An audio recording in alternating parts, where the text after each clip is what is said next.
Do you remember my previous video towards the beginning when I was talking about the start of first-person shooters and this game's cover art appeared for like a second? This game is actually kind of a big deal. Many people cite it as being one of, if not the best game made in the build engine, up there with Duke Nukem and the original Shadow Warrior. It's lauded for its innovative level design and over-the-top gore, as you may expect from a game called Blood. It's also known for its ruthlessness, with dickishly placed hit scanners around every corner that even throw sticks of dynamite at you at harder difficulties. Blood got 2 expansions, but despite its success and popularity, never a proper sequel. The most recent attention Blood has gotten outside of community mods is Night Dive Studios' Blood Fresh Supply, which is an enhanced version compatible with modern operating systems. Fans of Blood have been left wanting more since 1997, evidenced by mod makers still creating high-quality level packs to this day. Since Monolith clearly isn't interested in trying to make a sequel, again, this is unfortunately all we're gonna get. Wait a minute, this isn't Blood. Welcome to Cultic, a game about catering for a large party of rambunctious teens. Hand over presents to your special guests, deliver cakes to hungry partygoers, and bubbly drinks to thirsty patrons. That's just them dancing. He's fine. Yes, another boomer shooter. These have been quite popular as of late. I first played the demo for this game about a year ago during the Steam Next Fest and was immediately enthralled. When the game released on October 13th, I was pleasantly surprised and dove right in, and loved it for all the same reasons I loved the demo and more. Let's just get into the first reason why and what initially drew me in. The best way I can think of to describe this game is crunchy, and I mean that in every way possible. The visual style combines pixels and voxels in a way that just works. The sound has been purposely compressed so that every sound has that texture to it. It's meant to emulate the style of the build engine while making full use of modern tools to deliver a much more traditional boomer shooter than Ultrakill. The colors in Cultic are all very muted, with a lot of browns and grays and some darker greens when you're in nature, and even then it's still a lot of brown. I know some people aren't a fan of games that lack color like this, but I personally don't mind it that much, partially because it's fitting for the game's setting and tone. It's not like Blood was the most colorful game either. Because of all the similar dark colors, enemies sometimes are hard to pick out, but for the most part I didn't have trouble with that. The enemies are all 2D sprites, so the environment is all low-poly models and voxels. This separation oddly helps differentiating enemies from the backdrop in a way I can't really explain, and the game plays with this idea a little bit. One downside of all this is I found it easy to get lost, especially in tunnels. There are a handful of times I wasn't sure where I had and hadn't been before, because it all looks the same. Additionally, if the stylized retro color correction dithering hurts your head, you can turn it off. Not my preference, but does make things clearer to see. The stylized compression of all the sound effects contribute to Cultic's feel as well. The amplified bassiness of the gunshots help make the gunplay weighty and satisfying. Reloading feels tactile from both the audio and visual components working together. Sound is also important to the gameplay itself, as the sound of footsteps is a good way to gauge both the position and danger level of an enemy. Sometimes the only warning you get of an enemy's attack is them spouting some gibberish and the click of their weapon before they remove half your health.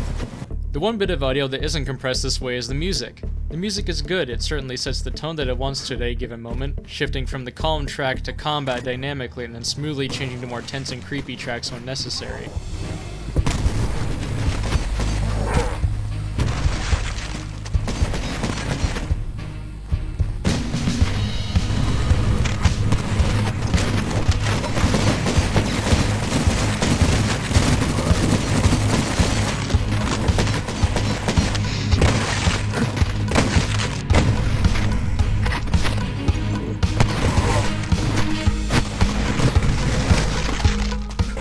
The gameplay of Cultic is pretty straightforward. Push through the level, killing all enemies in your way, and reach the exit.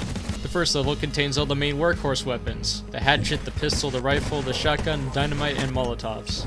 I'm only going to talk specifics about these weapons for the sake of time, and these are the weapons you'll use for most of the game anyway. The hatchet is your fallback weapon. It never runs out of ammo because it's an axe, but it's not a terrible weapon either, and I used it throughout the game.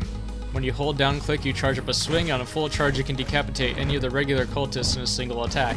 It doesn't run out of ammo, but it does have ammo. It can carry up to 10 hatchets. With right click you charge up a throw that works with a similar principle to the swing, except now it's ranged with an arc, so it's a lot harder to hit heads at longer ranges. If you ever run low, the hatchet cultists have an infinite supply to throw at you, so you can just dodge them until you have 10 again. The Mauser pistol is your old reliable. On hard it kills a cultist with 3 headshots and holds 10 bullets at a time, and you'll always have plenty of ammo for it. It has a decent range, more than you might expect, and missing a few shots doesn't hurt too bad because a majority of the range enemies drop pistol ammo. Also, I think it's neat that the Mauser strip equip animation changes whether it's a full or partial refill, instead of just always jamming all those bullets in there. The lever-action rifle is a high-damage, accurate weapon that you hardly get ammo for until late game. It kills with a single headshot and is immensely satisfying to use, as most lever-action guns are in games. It's useful for taking out high-priority targets quickly and from a safe distance. It has a secondary fire that increases its fire rate. The drawback is not that it loses accuracy, it's just that you yourself have to aim fast and good to not waste precious bullets. You have to find the pickups scattered through the levels, and I am not too good at finding secrets where there is, no doubt, more rifle ammo. Love this gun though, mwah, wish I could use it more. Here's your homage to Blood, which in itself is an homage to the Evil Dead. It's also an FPS classic weapon, so who knows how deep this rabbit hole goes. The shotgun in sawn-off double barrel form. Left click to shoot one barrel, right click for both. Simple, straightforward. The real backbone of your arsenal. Next to the pistol, you get the second most ammo for this gun, making a consistent go-to. Groovy. Here's your definite homage to Blood, the dynamite. It was a staple of that game, and it's a staple of this game too. I'm almost certain you get more dynamite bundles than rifle bullets. These controls over here are a bit daunting, but it's really quite simple. Left click is a charge throw so you can regulate distance, or auxiliary unlit so you can just set down a bundle to shoot later. Right click lights it, right click again throws it at max power. Middle mouse turns one big bundle into a cluster of smaller sticks to light and throw. I think I used this once. Good luck finding the clip, future me. At any time, even if they're not equipped, you can press Z to toss out an unlit bundle to shoot. It's grenades, but cooler. Molotovs are similar to, and are bound to the same hotkey as dynamite. Light, and then throw. Ah, shit, I forgot to light it. Just find a different clip. There we go, that's better. They're good, they insta-kill most smaller enemies, might do more damage than dynamite to larger ones, I don't know. Definitely as good at cutting off choke points though. Later you get an SMG, a grenade launcher, a scoped sniper, and a flamethrower, all of which feel good and effective in their own way.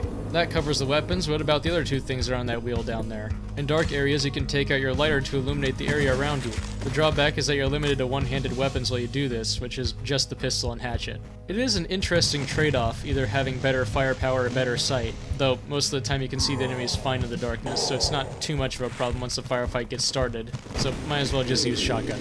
Towards the end of the first level, you get a field kit that holds up to 100 charges. At any time, you can hold the H button and use it to heal yourself. Each point of the field kit is equivalent to 1 point of health, and the healing is quite fast. You can refill the field kit by picking up health items while at full health. The drawback being that the field kit is filled at half efficiency, meaning that the pickup usually worth 50 health is only worth 25 to your field kit. In short, it's basically a panic second health bar if you're low or just want to top off.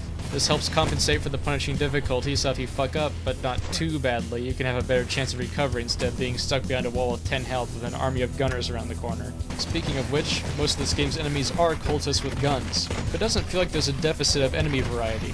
Shotgunners are a very different threat than pistolers. Pistol cultists make sure you can't stay still with short bursts. Shotgunners are dangerous in close combat and can throw dynamite if you're far, and will blow themselves up sometimes because they feel like it. Even these enemies are basically reskins, no pun intended, of already existing enemies or a nice refresher just because they're novelty. As I mentioned before, sometimes it's hard to find enemies amongst the background in this game. There are a couple instances, however, where this is fully intentional.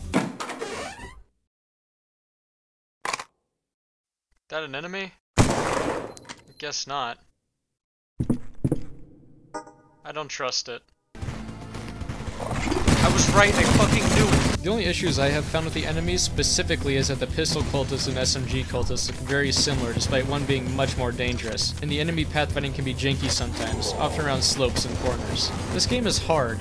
I played through this game on hard difficulty, which might explain why the game was hard, but whatever. If you're not careful, you can lose health very fast, as most enemies are armed with guns. But they're not hit scanners. Instead, every bullet is a projectile. A fast projectile, mind you, but still. Even at somewhat close ranges, you can dodge most of a cultist's bullets just by strafing, but if you're caught lacking, they deal quite a bit of damage. Especially if it's several enemies catching you lacking, and where there's one cultist, there's usually about 10 more. Also, strafing out of gunfire is fine at all if it's one enemy from one direction, but doesn't work so well against 5 enemies from 5 different directions. Not that the game is unfairly hard. It's challenging, but not bullshit. Personally, I feel that a game doesn't have to kill you 5 times per level to be hard, and in most of the levels I never died, but in every level I felt like I might. I feel that if you die too often, it goes from a fun challenge to frustrating very quickly. I'd say that about 1 in 5 enemies you kill drops to 15 health health pickup, and if you're clumsy you can get shot, you can lose much more than that. But you're killing these guys by the hundreds, meaning that if you're careful, place your shots well, take out the biggest threats, you can end up with a net positive, or at least a net neutral in terms of health in most situations, especially accounting for health pickups already strewn throughout the level. If you royally fuck up, you just have to be a bit more careful for a while until you build your health and field kit back up. Dying puts you at the last checkpoint, which isn't too bad because at worst it's only a couple minutes back if it's at the start of a particularly long combat section. In every level except for 2, there are secrets to be found. These secrets usually contain a bit of ammo, health, or armor, and an upgrade of some kind. Usually these secrets are tucked away in some dark corner of the level or hidden behind breakable walls, or others require a bit more ingenuity using the game's physics objects and maybe a bit of platforming. Get a load of this guy, fucking dumbass. Oh, wait, that's me. This game has a weapon upgrade system. Weapon parts can be found primarily through secrets, but there are a handful you can find along a normal path, usually next to these workbenches where the upgrading actually takes place. This system encourages secret hunting with a tangible improvement to your loadout that will persist throughout the entirety of your run, but they are still not a necessity. I found very few secrets and still got through just fine, so don't worry about finding every secret too much. The second upgrade is a permanent 5 health added to your maximum. I didn't know this was in the game until the second to last level, where one is just given to you. I then went back and played some and found one in the very first level, so I have no clue how many of these there are. Again, not a massive necessity to find, but still a help. Cultic is a free demo on Steam containing the first level of the game for you to try right now. The easiest way to tell if you'll enjoy this game is to play through that yourself. It has a little of everything, decently sized firefights, some horror elements, and the most secrets out of any level so far. So, of course, I encourage you to play through it yourself to see if you like how it feels. The year is 1963, or maybe 1964, it doesn't really specify. You're a detective named Cultic Guy, who is investigating a series of missing person cases in the town of New Grandwell, presumably somewhere in Ohio, but was just taken off the job. Mr. Guy then decides to take matters into his own hands and goes to the center of his suspicions, a repurposed asylum occupied by a strange group that lures in people with donuts. They're not very welcoming.